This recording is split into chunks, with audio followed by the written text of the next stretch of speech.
আসসালামু আলাইকুম, hello everyone. আজকে আমি খুব সহজে একটি বুকমার্ক বানানো শেখাবো। তার জন্য একটি সাদা লম্বা সাইজের কাগজ নিয়ে নেব। এরপর সেটার মধ্যে পেন্সিল দিয়ে দাগ দিয়ে দেব।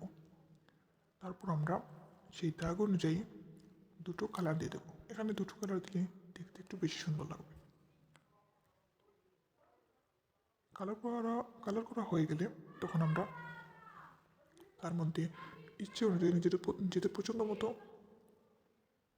এঁকে নেব পাতা বা ফুল যা ইচ্ছা। Ay, ay, ay, ay. Uno, dos, tres, let's go. Feel the beat, feel the flow. Tonight's alive, I feel it calling. Temperature rise, my heart is falling into this moment, into this space where music moves and time can't chase me down, me down. Yeah, more bass is pumping through the ground. Can you feel it in the air tonight? See, see, see.